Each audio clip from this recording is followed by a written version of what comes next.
Hello! Today I'm going to demonstrate how to create these types of 3D reference videos, which can be utilized with generative models like Seedance. To achieve this, we will use a custom set of ComfyUI nodes that I developed, namely staging, acting, and finally directing. Together, we will build a new animation and video workflow, followed by the final animation process. First, let me guide you through these nodes operate.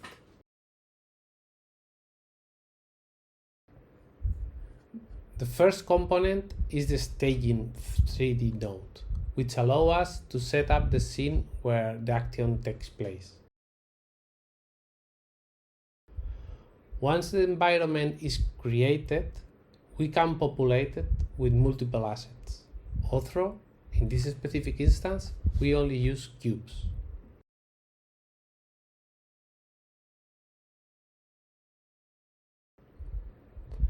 After setting up the environment, we move to the acting node. Here, we can control the character, represented as a red capsule, using the arrow keys. Once we have captured the desired action, we transition to the directing phase to incorporate multiple camera shots. We have 4 camera angles available: first-person view, third-person view, and various side shots. These can be dynamically changed at any point along the timeline.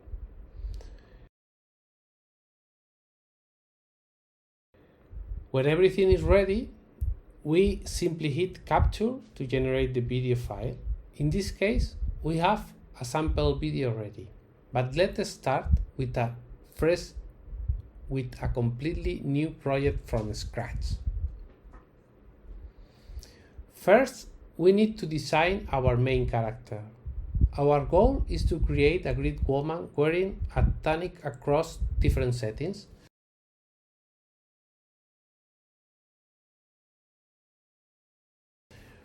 I previously used Krea AI for this process, applying a style reference. This allows us to input an image, specifically the character image from our previous video, with the intention of leveraging that exact aesthetic to generate an entirely new character.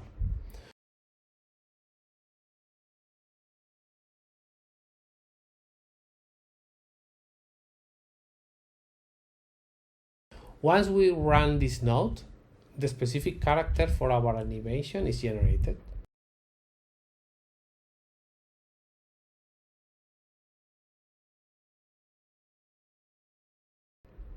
Next, we will build an environment that matches this character's design. To do this, we will use our newly generated asset as a style reference.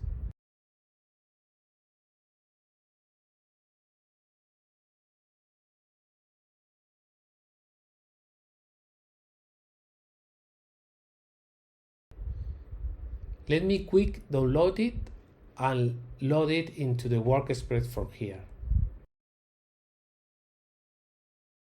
Let's find where is it. Okay, here it is. Let's insert it right here.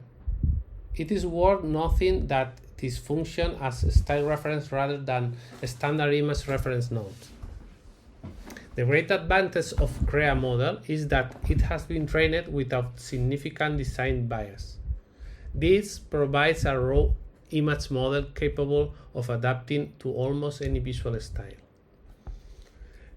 Now, our next step is to generate an isometric view of an abandoned desert temple landscape with specific elements. Once generated, this will serve as background environments where the actions unfolds.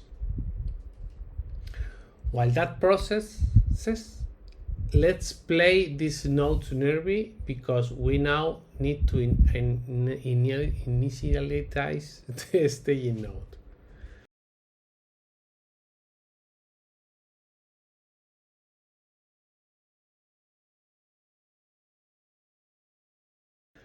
Our objective here is to replicate the scene using basic geometric shapes.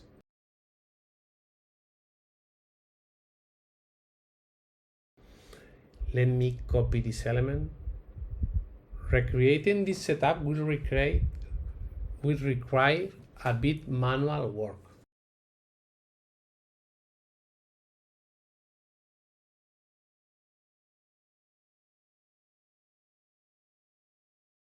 It will generate a layout like this. In this workspace, we can manipulate assets through transforming, scaling, and rotating.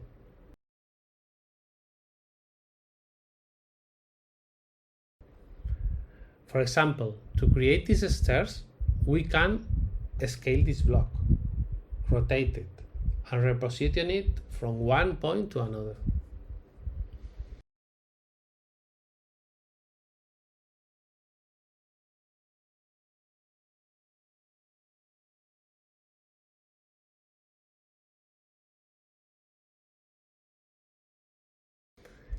Let's add an additional element here and move this piece. Currently, I have only implemented basic transform controls along this with options to clone and duplicate assets. This button creates a new asset. This one clone it. While these options allow you to delete an object or select the previous one.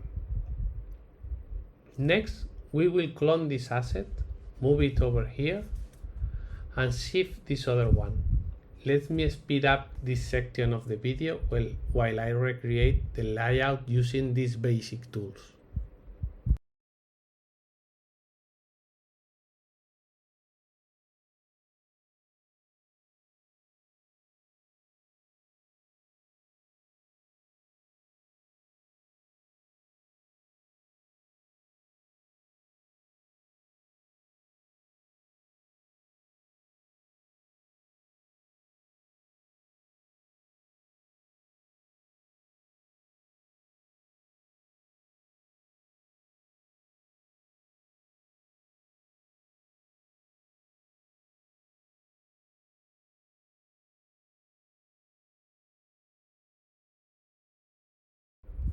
Perfect. Now we have established a route approximation of the volumes and layout. The next step is to link this staging node directly to the acting node. Upon connecting them, the system automatically generates the collider required to move the character through the scene. The character interacts with the physics engine, allowing you to walk and jump using the arrow keys.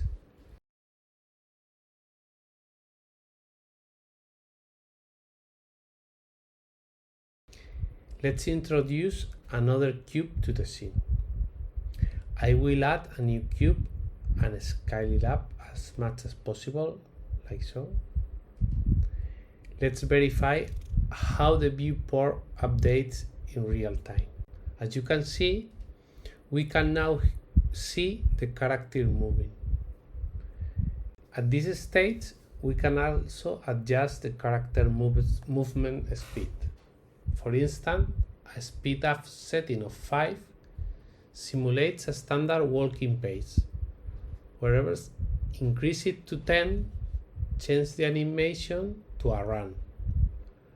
However, for our current project, a value of 5 works perfectly. Defining the duration is crucial here, keeping it between 4 and 15 seconds. This range matches the current video constraints supported by generation models like Seedance. Our objective is to produce a 7-second sequence featuring distinct camera shots. Before doing that, we must record the character's animation. When we press the record button, a countdown begins, allowing us to guide the character's path. We will steer the character forward and navigate them up this block.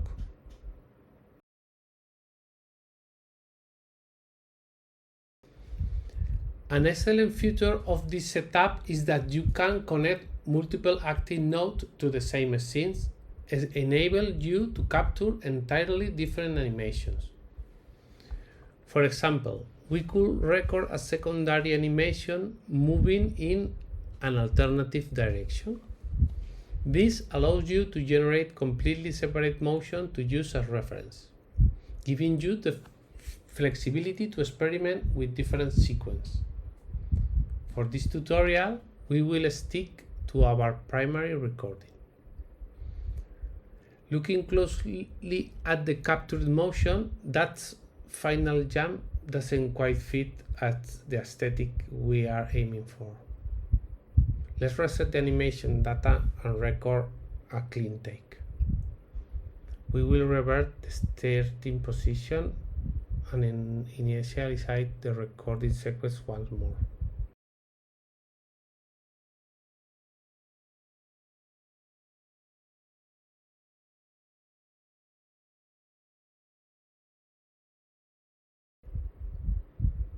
Okay, we will have the character walk smoothly forward and then stop right here. Now we link this to the directing node. We are presented with this composition view. I'm not entirely satisfied because the stairs are pretty off-center. Fixing this is incredibly straightforward. We can go back to the staging area, select the asset, and shift it slightly. The entire workspace updates instantly. The composition looks much more balanced now. Let's also adjust this other element. Translate it slightly toward this section to optimize the layout. Because the nodes update automatically, any modification made in the scene propagates instantly through the acting and directing nodes. This makes the entire interaction workflow very intuitive. At this stage, we want to establish our camera cuts. For instance, we can begin the sequence with a wide establishing shot. Yes, this framing works perfectly as a starting point.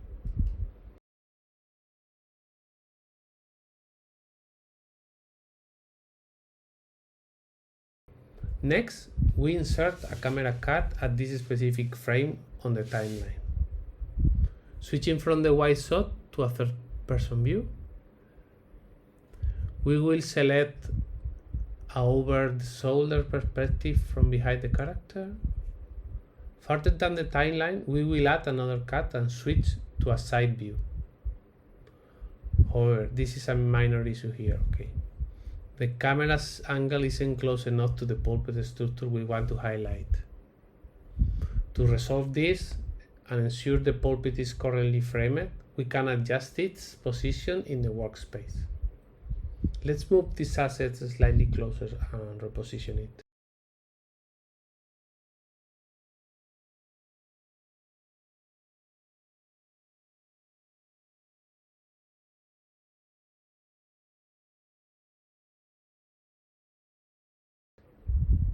Let's shift it this way, bring it closer to the character path, and lower its height slightly. Let me see how that affects the final composition.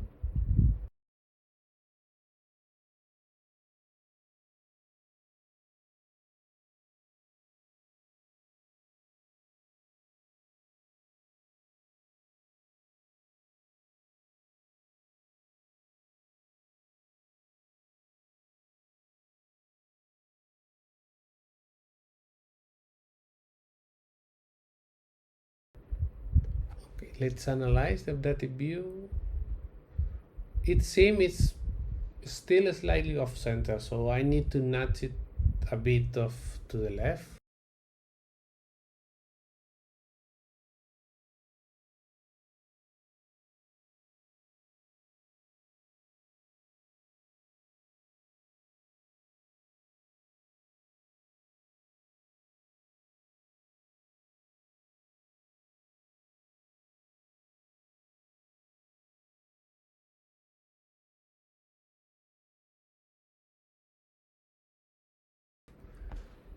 Let's check the result.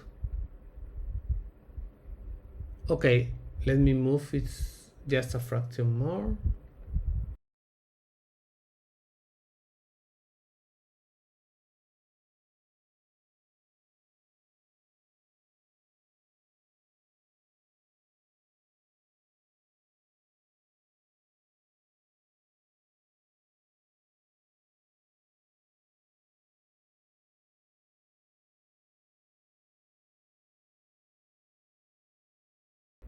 Perfect. That looks excellent. Ideally, the standard workflow is to finalize your layout in the staging node, record the movement in acting, and then set up framing in directing. However, being able to make real-time adjustment across nodes is incredibly helpful. Now that our sequence is ready, we will hit capture. This exports our 7-second reference video along this standalone image on the very first frame.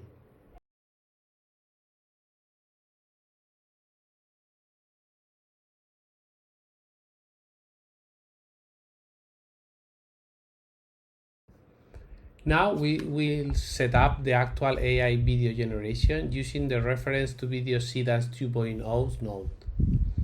This node allows us to input a reference video along with up 10 guiding images. We will load the 3-shot reference video we just created. Additionally, it is vital to provide a first frame image that closely matches our identical aesthetic. For this, we selected a character shot with framing that mirrors our initial wide camera angle. We will also connect our character reference image and our environment style reference. We will use a straightforward prompt instructing the model to follow the video reference, respect the camera cuts, use the first image for composition, the second for aesthetic style, and the third for the character design. A helpful tip when working with multi-shot reference video is to explicitly describe that occurs in each shot within your prompt. For instance, we can specify shot 1, walking among columns, shot 2, ascending a pulpit, shot 3, a profile view from side, and providing this textual context significantly improves the model accuracy. For this demonstration, we are using the optimized fast version of the model that allows resolution to speed up testing. With everything configured, we simply click Queue Prompt and wait for the final video output to generate. Render it is complete. Let's play the final video and review the results.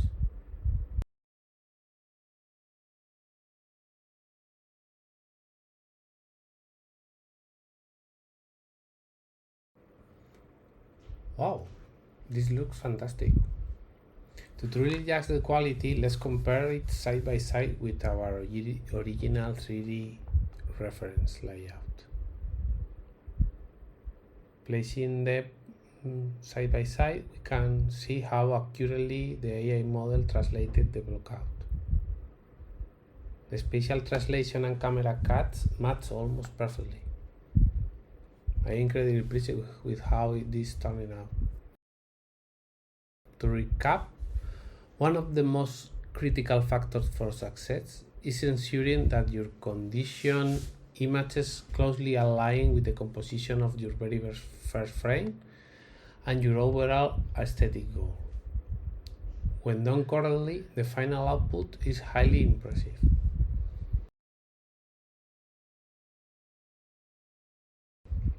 That concludes tutorials today. I hope you find this insight valuable.